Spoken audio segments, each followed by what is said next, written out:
Pledge of allegiance. To the flag of the United States of America and to the republic for which it stands, one nation, under God, indivisible, with liberty and justice for all. Good evening and welcome everyone. Special welcome to Mr. Tim's fourth grade class. Looking forward to your presentation. Mr. Danker, take the roll call, please.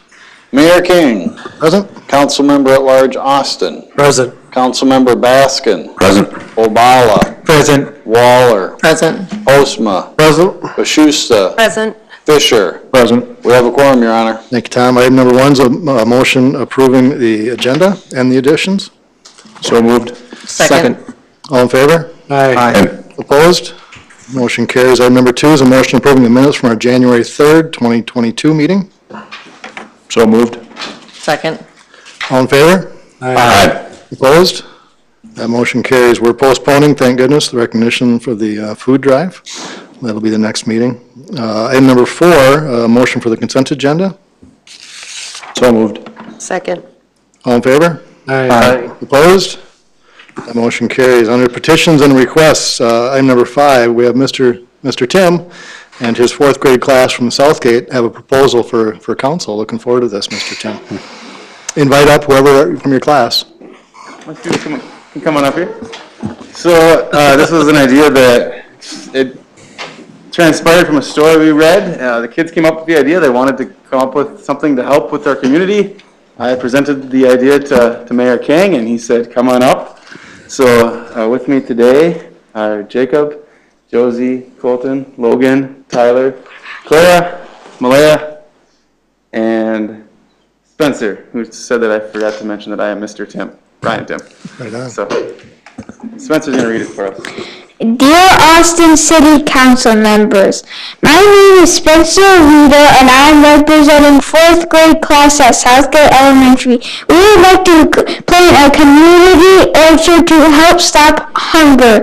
A great spot for this would be near the sewage plant and bike path. We'll take care of planting and purchasing of the fruit trees. We are very responsible children. We have taken care of living things before. Please consider a proposal for stopping hunger in Austin. Sincerely, Southgate 4th graders.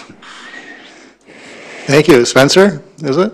Yeah. And do you have an idea what kind of fruit trees you want to plant? How many? Apple and pear. Apple and pear. And you're good with people eating these along the bike path or deer, whoever gets them first? Yeah. And I can only imagine that the fertilizer would be the good. That's why you pick the spot or choose the spot by the wastewater treatment plant. And fertilization is important to the tree. Oh, yeah. Okay. And does anybody else want to speak on this matter from your class? Or you're good with Spencer being the mouthpiece? Right? We work together on writing that. Okay, very good, thank you. Well, I had the pleasure of going out to Mr. Tim's fourth grade class a month ago, I suppose, and talked to them. It was an absolute delight. And at the end of my presentation, they had this proposal, and I thought, well, why not let the council, it seems like a great idea. They were talking, I think, 3 to 4 trees. Okay. They would put the trees in the ground, they would water it, whatever that might mean. And then we just have to pick the spot for them to help them, or maybe Park and Rec could help them dig a hole, or somebody like that would dig some holes. So council, any objection or questions? I mean, let's poke some holes in this thing. Let's cut some trees down here. Let's plant some fruit trees, yeah. Good idea. Great idea. Love it. Yep, Wonderful. All right. So I think what we probably just need to do is make a motion to advance this onto a more formal agenda that we approve. Are we good with 4 fruit trees? And you guys will raise the money to buy the trees, and we'll coordinate that with probably our Park and Rec department, right? We can go ahead and take action on it tonight. Okay, well, let's do that. I move to approve. Second. You have a lot of support on the council. They all jumped to forward this on, so you guys will get your way. We'll probably work somewhere in the spring to plant these trees. 2 apple trees and 2 pear trees would be okay? I'm good with whatever you choose. Yeah. Well, through the research, whoever might grow the best, or? Not oranges. Okay. Those are I tried to get bananas, but it wouldn't work. Okay. Well, thank you for the effort, fourth grade class, Mr. Tim. Thank you. Thank you very much. We'll look forward to those trees. Nice job. Stephen. Oh, we didn't motion. We've got a motion and a second, so all in favor? Aye. Opposed? All right. A motion carries. That was the loudest approval of any motion we've ever had in city council. Congratulations, fourth grade class. Thank you. So moving on, item number 6, resolution amending the Minnesota Municipal Gas Agreement. Mr. Neibauer, He's still en route. he is. Okay, we'll skip that. And for the benefit of the kids, you don't have to stay around for this. This is not the exciting portion. You had the exciting portion of the meeting. But if you choose to stay, that's great too, but we're not taking offense if you need to hit the road. Bye, guys. Thank you. Thank you, guys. Thank you. So it's tough to beat the excitement of a municipal gas agreement. All right, so we'll put that one in abeyance, and we'll go to number 6 is a resolution amending the Minnesota Municipal Gas, same thing, that's what I just said. Number 7. Sorry, number 7, setting the 2022 assessment rates. Mitch? Good evening, Mayor and Council. So at the last work session, we talked about street project assessment rates, and I presented kind of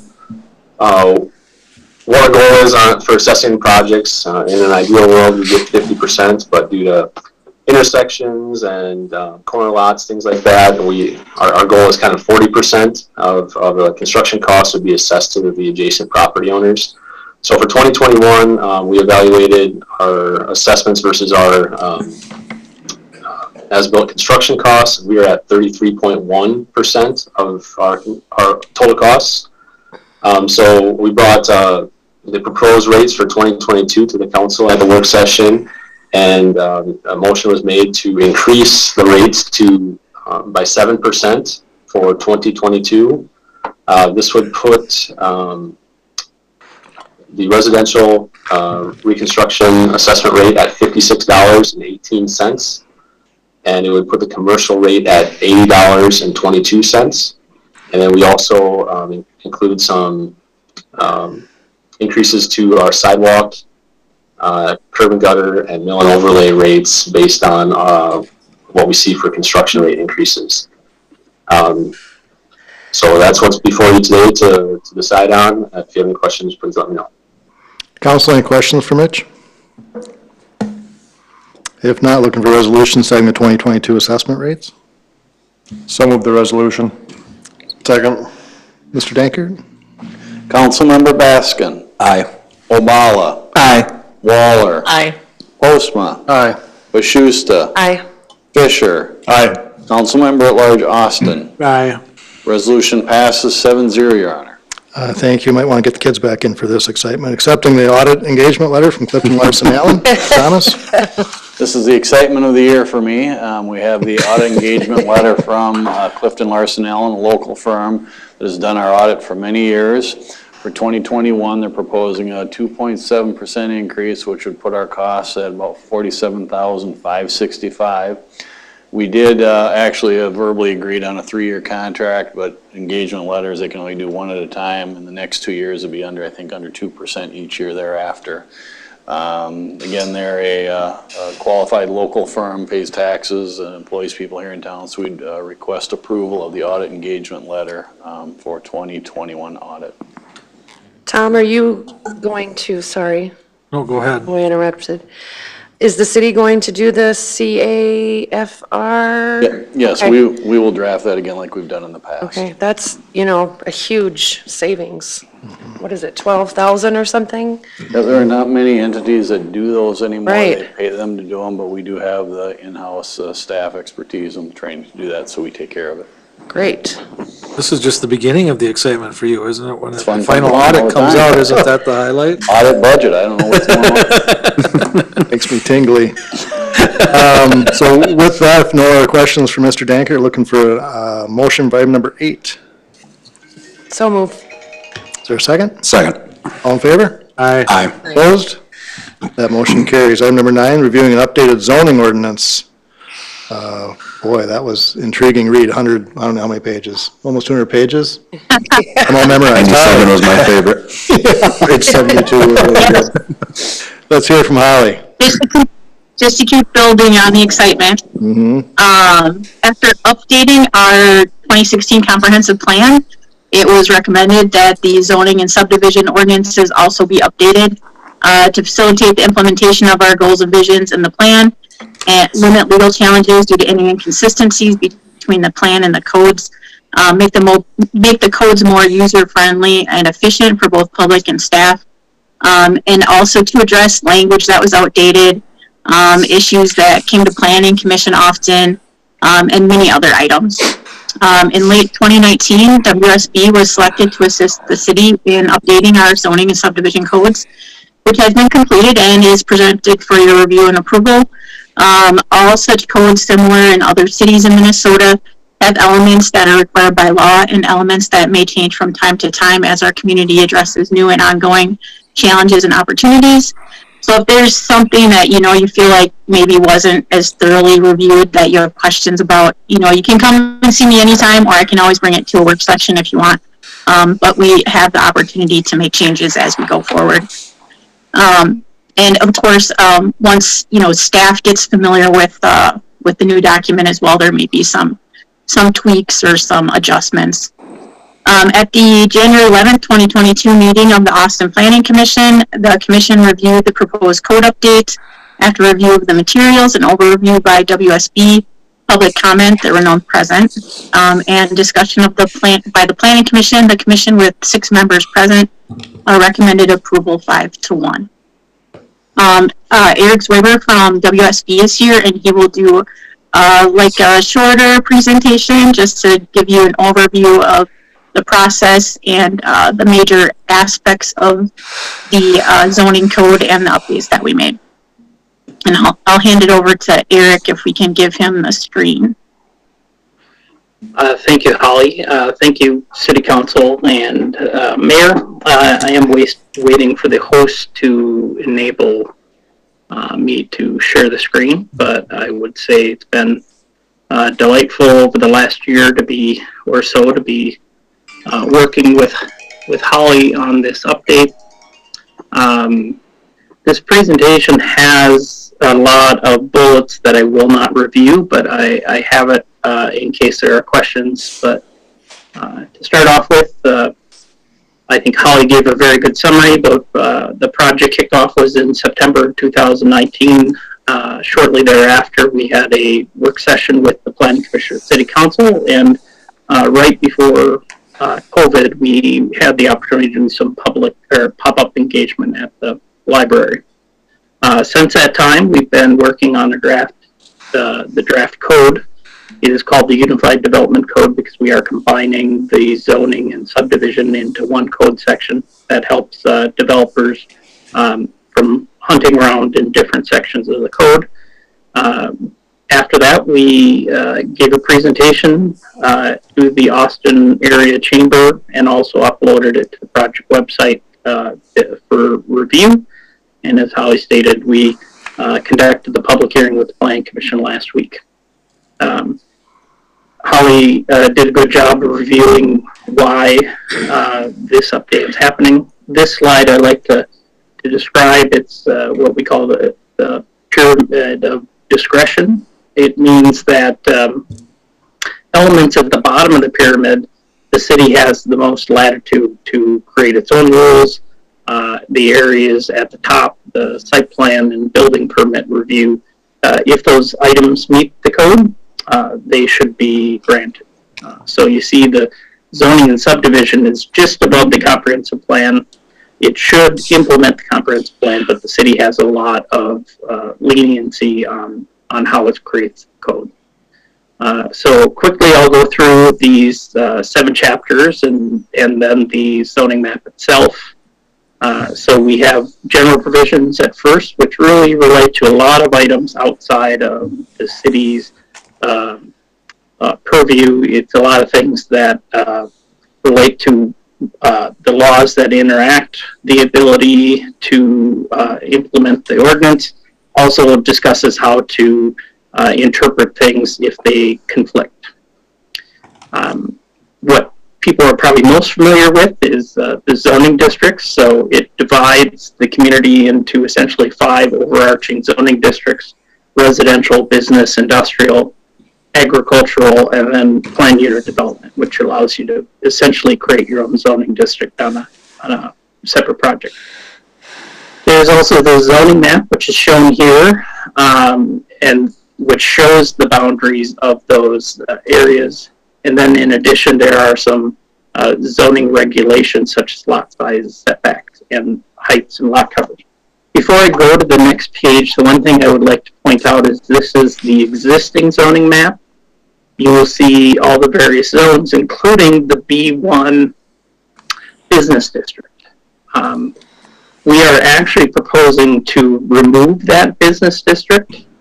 Within the city, there are only 14 properties that are currently zoned B1.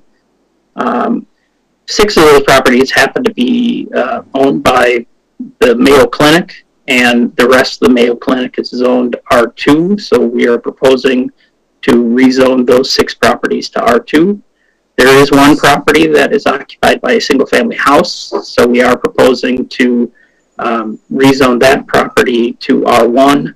And then the remaining 7 properties, we are proposing to rezone to B2, which is a very similar zoning characteristic and in very similar locations within the city. So as a total, there were 8 property owners that owned those 14 lots. The city sent out letters to those individual property owners, making them aware of the changes in law. One of the bigger changes we've made is trying to simplify how people read the code, which is making this matrix where all the uses are in one table in one location, and then you could look what zoning district those uses are in. Previously, it was the opposite. You had to look at each zoning district to find out what uses were in this. So this is helpful to have people understand where all the regulations are. Then there are additional specific regulations for 7 different types of uses that are listed there on that screen. In addition to that, there are some very specific regulations, either to zoning districts, such as the B3 downtown district, where there are more form-based codes, manufactured home parks, or shoreland ordinance districts. And then there's a set of regulations that are to items that aren't specific to zoning districts. You can see many there, such as stormwater management and tree preservation, things that need to be regulated but aren't related to a specific zoning district itself. So one of the biggest changes was incorporating the subdivision ordinance, which within this unified development code, so both the zoning and subdivision were in one document. And probably where we spent the most time was in these alternatives to platting. State statute has platting as a subdivision of 5 or more lots. There are a lot of times that property owners are requesting a change in legal description or a creation of lots that is less than 5 lots. So we have the administrative lot split and minor subdivision listed. These are tools that probably have been occurring over time, but we added a lot of clarity onto the process, how things could be appealed, the hearing regulations and the like. And then finally, administration and procedures. This lays out the rules for all the different types of requests, such as conditional use permits, zoning amendments, planned unit development. And then finally, we spent quite a bit of work on the definitions, trying to add clarity to what different uses are, and added quite a few graphics that help explain those to people who may not be planning professionals. And then finally, again, the zoning map, which will be updated to make those changes to the 14 properties by eliminating the B1 zoning district and making the changes I had summarized earlier.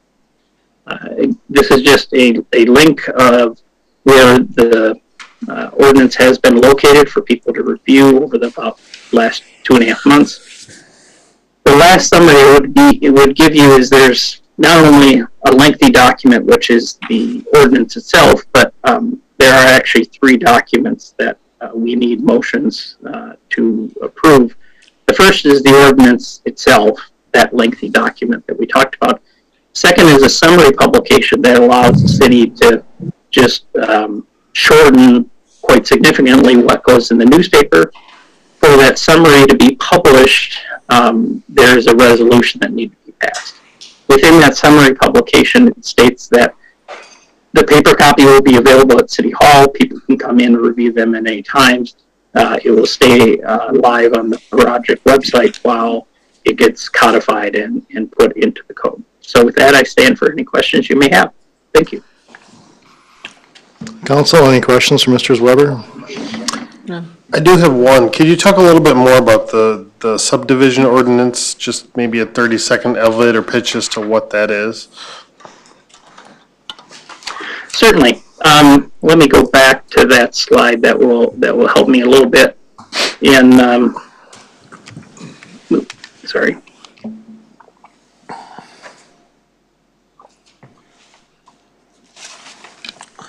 But so this is the subdivision ordinance, but within the state law, there's two ways to do subdivisions. One is through a platting process, which again is required for when there's 5 or more lots. It's really meant for taking large pieces of land that don't have public infrastructure, be it roads or sewer and water, and creating that infrastructure, as well as anticipated that developments that size may need public dedication of elements like parks, property. So basically the two main bullets would be what happens during platting. You have to have a preliminary plat first and a final plat, and within those plats describe how the subdivision complies with the other plans the city has adopted, how park dedication is covered, and what is streets and infrastructure. In reality, most of the land division requests you get are less than 5 lots, and often where there is already public infrastructure. There's already a street, there's already sewer if that is that part of town. So creating first a minor subdivision requirement or regulations that is for 5 or less lots, and that only comes to the city council. State statute allows that. It comes to the city council determines if it applies with all other requirements.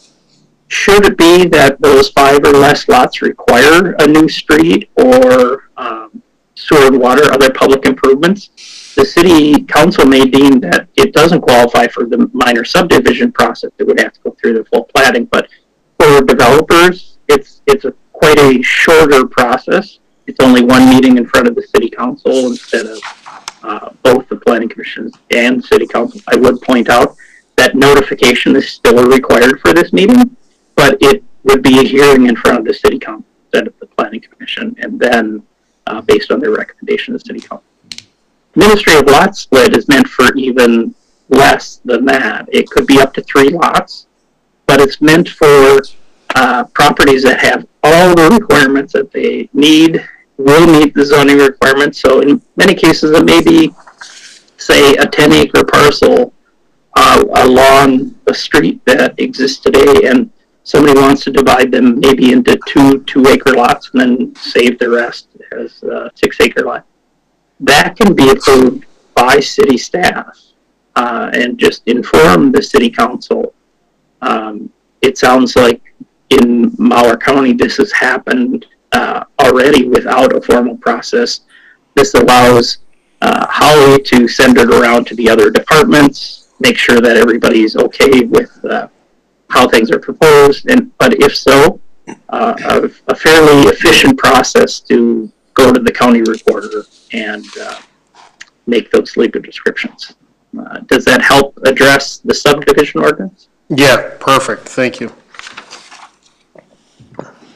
All right, thank you, Mr. Weber. Unless there's any other questions, then we'll look for a motion on, go through 9A as reviewing an updated zoning ordinance for preparation of the ordinance. So moved. Is there a second? Second. All in favor? Aye. Opposed? That motion carries. Number 9C, reviewing an updated zoning ordinance for adoption and publication of the ordinance.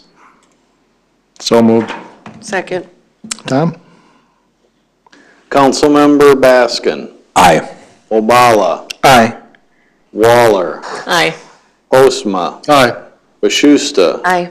Fisher, Aye. Councilmember at Large Austin. Aye. Ordinance passes 7-0, Your Honor. Okay, finally, number 9C is reviewing an updated zoning ordinance for summary publication of the ordinance. Need a resolution? So moved. Second. Mr. Dankert?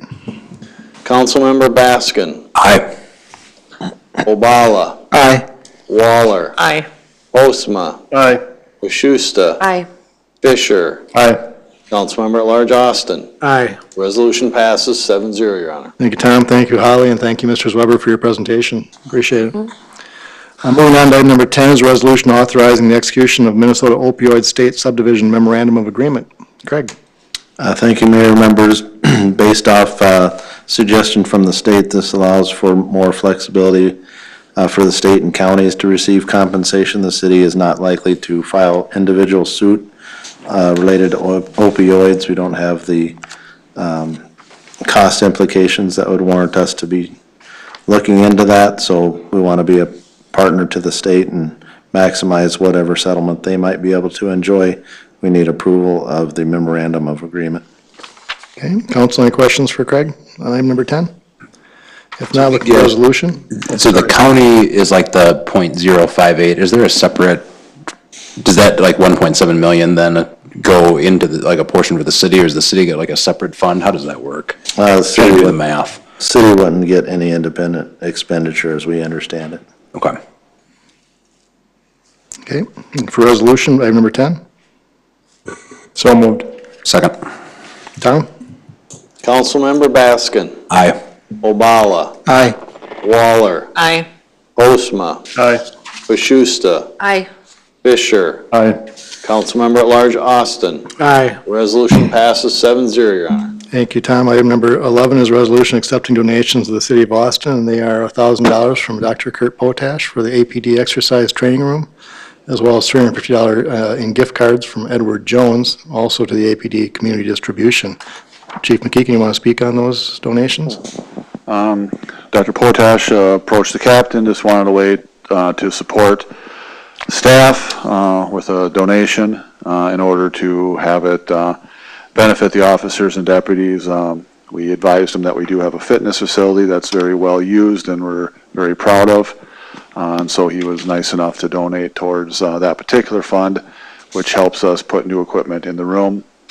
Likewise, the folks from Edward Jones wanted to also support the officers through the use of gift cards. Again, we wouldn't be able to individually accept them, but in talking to them, we said, a program where the officers would be able to hand out those $10 gift cards to people that we contacted a little down in their luck, would both benefit the citizen we're contacting and help build some goodwill with the officers, we hoped, and they were generous enough to let the gift cards go to that program. So upon approval tonight, we will distribute those to the officers and let them use it when they encounter someone who's a little bit down in their luck and maybe think a little more kindly about that encounter with the police officer. Excellent. Thank you, David. So looking for a resolution for item number 11? So moved. Second. Tom? Councilmember Baskin. Aye. Obala. Aye. Waller. Aye. Postma. Aye. Waschusta. Aye. Fisher. Aye. Councilmember at Large Austin. Aye. Resolution passes 7-0, Your Honor. Thanks, Tom. Moving on to item number 12 is resolution granting an easement to Metronet, Metro Fibernet LLC. Craig? Thank you, Mayor, members. This Metronet approached the city for a 2-foot by 92 feet easement on the east side of our property where KSMQ will call home. KSMQ has reviewed the request and approved that. It's included in your packet. We also have the city attorney review the easement for any technical issues or concerns. He found none. Council action is requested to approve the easement. Thank you, Craig. Any questions, council? If not, looking for a resolution for item number 12. So move. Second. Tom? Councilmember Baskin. Aye. Obala. Aye. Waller. Aye. Postma. Aye. Waschusta. Aye. Fisher. Aye. Councilmember at Large Austin. Aye. Resolution passes 7-0, Your Honor. Thank you. Item number 13 is resolution dedicating property for street purposes. Mitch? Yes, so along 14th Street Northeast, just north of Quick Trip, there's a little sliver of land that is currently owned by the Hormel Foods Corporation. Quite a while ago, they had dedicated some property to the city, and this is kind of a remnant of that, from my understanding. So what is being proposed to be done is Hormel would do a quitclaim deed for this piece of property, and then the city would dedicate that as right-of-way to be used for 14th Street Northeast for future projects. In this area, there's currently a slight little skew in the roadway. In the future, that would be straightened out with the additional property that we would have as right-of-way for that street project. All right. Council, any questions for Mitch? If not, looking for resolution for item number 13. So moved. Is there a second? Second. Mr. Dankert? Councilmember Baskin, Abstain? Obala, Abstain. Waller, Aye. Postma, Aye. Bashusta, Aye. Fisher, Aye. Councilmember at Large Austin. Aye. Resolution passes 5-0 with 2 abstaining, Your Honor. Thank you. Item number 14 is resolution approving an ICM agreement with Minnesota Freezer Warehouse. Mitch? Yeah, so this is a ICM agreement for wastewater treatment services. Minnesota Freezer Warehouse provides freezer space for frozen goods, and typically for a either residential or industrial user, your sewer usage is based on your water consumption, because generally most things make it down your drain at home. But in this case, in the summer months, Minnesota Freezer Warehouse loses a lot of water due to evaporation. And so they've requested to set up some flow meters to measure the amount of water that they actually use. And then we'd be able to deduct the water from that usage from their sewer bill each year,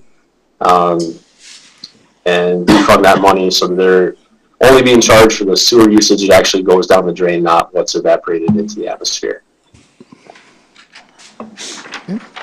Council, any questions? Makes sense. Okay. Looking for resolution then for item number 14. So moved. Second. Tom? Councilmember Baskin, Aye. Obala, Aye. Waller, Aye. Postma, Aye. Bashusta, Aye. Fisher, Aye. Councilmember at Large Austin. Aye. Resolution passes 7-0, Your Honor. Thank you, Tom. Moving on to item number 15 is a resolution receiving a feasibility report and calling for a public hearing on April 4th, 2022 for street improvements on 40th Street West, Oakland Avenue West to 5th Avenue Northwest, and 5th Ave Northwest, 40th Street Northwest to the dead end. Project number 22108. Mitch? Yep, so we discussed this street project at a previous council meeting. Back in December, I had sent letters to the property owners in this area asking if they would be in favor of paving the roadways or not. And it was about a 50-50 feedback from the property owners there. So at the council's direction, we are moving the project forward. So this would be the feasibility report on the planned improvements that we would do there. So currently the road is a gravel road, and we would pave the road with asphalt pavement and restore the shoulders, things like that. And the estimated costs for the project are $160,000, and we would pay for 100% of the costs based on the contractor's low bid price. And then we would assess those costs to the adjacent property owners. And each property owner would pay 1/28 of the total project cost. But there are a couple of parcels out there that would pay more than that because we are basing it off of the number of sewer services that were stubbed out in the sanitary sewer project from a couple of years ago. If you have any questions, let me know. Council, any questions for Mitch? And Jason, did you have some, this isn't a public hearing, but I think if the We have a person that's comment, yeah. presenting is under 12, then we might have to listen to her. Are you under 12? All right. What's your name and address, please? Aubrey Green, Aubrey Green? Nice to meet you, Aubrey. Are you under 12? How old are you? 9. 9, you're under 12. My math. And what's your address, Aubrey? 3713 Fifth Avenue Northwest. Good, nice job. That's enough for the quiz. What do you have? This isn't a public hearing, so this is special because you're under 12. And I hope you come back on April 4th and present probably the same thing, right? What do you have for us? Hi, my name is Aubrey Green. I live on Fifth Avenue Northwest. I'm 9 years old and have a 7-year-old sister and a 3-year-old brother. We love biking and rollerblading, but it is really hard to because of the gravel. I play hockey and I love it. I wish I could play and rollerblade, but it's pretty much impossible on the road. When the road is less bumpy, we're able to ride our bikes, but we still have to be very cautious because of the big rocks and holes. A lot of neighbors ride bikes and run and walk their dogs as well. We all have to be careful we don't get hurt. We live in the city and I really wish we could have a paved road just like every other city street. Thanks for your time. Well said, Aubrey. Now, can you come back on April 4th and do the same thing? All right, that's when it's really important. But I think if you're practicing rollerblading or hockey on gravel, you're probably a better hockey player on ice. You might want to just try that once in a while just to get better. Thank you for your presentation, and we will see you back here on April 4th. Thanks, Aubrey, nice job. Thank you, Audrey. Tell the mayor to bring his rollerblades out and you'll certainly with him anytime. That would be fun. Eric would show up for that, I'm certain of it. Thank you. So looking forward to a resolution on number 15. Move to approve. Second. Tom? Councilmember Baskin. Aye. Obala. Aye. Waller. Aye. Postma. Aye. Bashusta. Aye. Fisher. Aye. Councilmember Large Austin. Aye. Resolution passes 7-0, Your Honor. Thank you. Item number 16 is a motion reviewing a variance request from Gregory Hublin. Holly? Mayor and council members, Mr. Hublin lives at 838th Avenue Northeast. He has requested a variance to construct a 2,400 square foot shed. The limit for accessory structures is 1,584 square feet. So the variance would be just over 1,200 square feet. He owns a property that's approximately 1.4 acres, and even with addition of this larger shed, the lot coverage, which maximum is 40%, would only be 8%. After reviewing, the Planning Commission with 6 members present recommended approving the variance by 6-0. The Planning Commission made the following findings with regard to this request.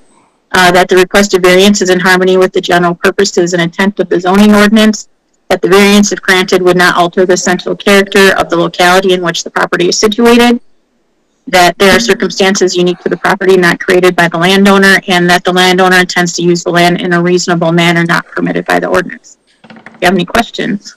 Questions for Holly? Otherwise, looking for a motion to accept or reject the item number 16. Motion to approve. Okay, is there a second? Second. All in favor? Aye. Opposed? That motion carries. Item number 17 is a resolution granting an off-site gambling permit to the Fraternal Order of the Eagles at the Moore County Fairgrounds on February 25th and 26th, 2022. Looking for resolution. So move to approve. Is there a second? Second.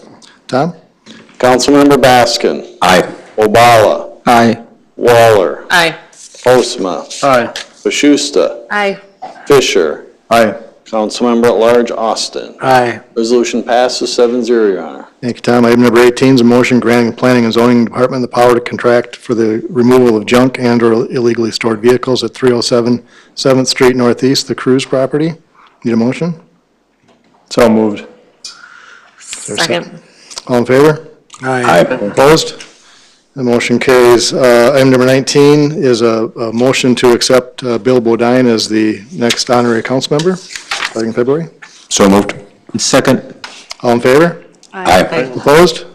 That carries. And now we're going back to item number 6 with Mr. Neibauer. Is that right? Yes. Okay. Item number 6 is a resolution amending the Minnesota Municipal Gas Agreement. Mark, you want to step up? I thought you voted on it and it's done. Oh, no, we waited for you. We talked about this, Mayor, Council, at the last meeting, and this is an amendment to update Minnesota Gas Agency, which we're a member of as a gas utility. And the amendment basically allows this agency to go ahead and execute not only gas prepaid deals, but also electric. And that's the whole purpose of the amendment. And my board just approved it about 30 minutes ago, so 40 minutes ago. So I'm asking the council to approve this amendment to the Minnesota Gas Agency to allow them to execute potential not only gas prepays, but electric prepays as well, which is basically a financial, I guess, instrument to allow municipals to purchase gas or electricity at discounts. So I can go a lot more detail. I'm going to be in the work session talking about the gas supply agreement, but this is just changing that amendment in the MMGA. So I'll stop there, Mayor, and see if there's any questions. Okay, any questions for Mr. Nybauer, council? Just to note, you probably just upped the last speakers by about 50 years in age, so. Is that right? That's a younger generation today, which is Mr. Tim's fourth grade. And I didn't want to say 60 years, Mark, but let's say maybe 50 years. Close. I hear you. All right, thank you. I need a resolution for item number 6. So moved. Second. Tom? Councilmember Baskin. Aye. Obala. Aye. Waller. Aye. Postma. Aye. Bashusta. Aye. Fisher. Aye. Councilmember Large Austin. Aye. Resolution passes 7-0, Your Honor. All right, thank you. Are there any citizens here tonight addressing the council or on Zoom that wish to speak to the council? Oh, Joey, do you have something? No? I'm here to listen. Hey, that a boy. All right, thank you. We like visitors. Next time, though. Okay.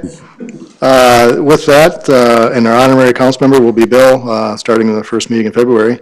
On to reports and recommendations. Greg?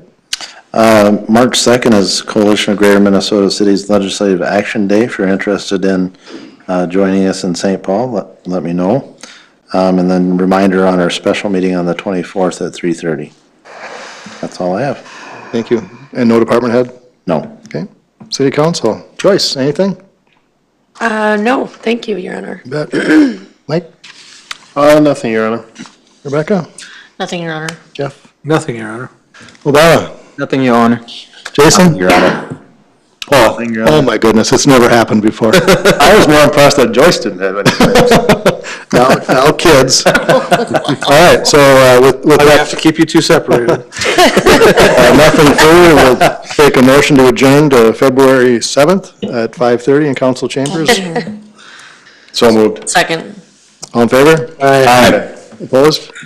Motion adjourned. We'll take, or motion approved. We'll take a 5-minute recess and